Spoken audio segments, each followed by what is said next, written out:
Hi friends, வணக்கம். இன்றைக்கி evening snacks செய்யலான்னு சொல்லிட்டு நாங்கள் பண்ணது தான் பானிபூரி. ஹோம்மேடாகவே எல்லாமே பண்ணுறதுக்கு நான் ரெடி ஆகிட்டேன். ஏன்னா ஹெல்த்தியாக தான் கொடுக்கணுன்றது. இன்றைக்கினா முடியலன்னா ஹோட்டலில் வாங்கிக்கலான்ற பேச்சுக்கு ஆயிடுச்சு. அதுக்கு 2 மிளகு, சீரகம், இஞ்சி, கொஞ்சமாக புதினா, கொத்தமல்லி இதை எடுத்து நல்லா அரைச்சிட்டு கொஞ்சம் பேஸ்ட்டாக நல்லா அடித்து அப்புறமா அதை ஃபில்ட்ரு பண்ணி அதிக தண்ணி ஊற்றி கொஞ்சம் உப்பு போட்டு மிக்ஸ் பண்ணி எடுத்து வச்சுக்கிட்டேன். அப்புறம் பானிபூரி கடையில் தான் வாங்கிட்டு வந்தோம்.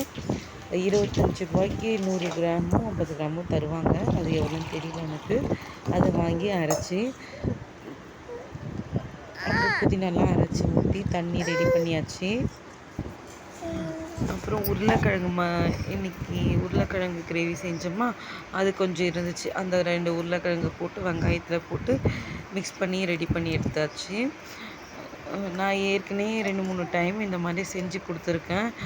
ஏன்னா நம்ம 30 ரூபாய்க்கு வாங்கிட்டு வந்தோன்னா பார்சலு, அதில் 10 பீஸ் கூட இருக்கும், அதுக்கு மேலே இருக்காது. அதனால் நம்ம வீட்டில் வாங்கிட்டு வந்தோன்னா நல்லா நிறைய செஞ்சு சாப்பிட்லாம். ஆளுக்கு 10 பீஸ் மாதிரி சாப்பிட்லாம். நீங்களும் யாரெல்லாம் வீட்டில் ட்ரை பண்ணி சாப்பிட்ருக்கீங்க அப்படின்னு சொல்லிட்டு எனக்கு கமெண்ட் பண்ணுங்கள். அவங்க அஜினமோட்டோலாம் போடுவாங்க. நம்ம அஜினமோட்டோலாம் போடாத ஹோம்மேடாக செய்கிறோம்.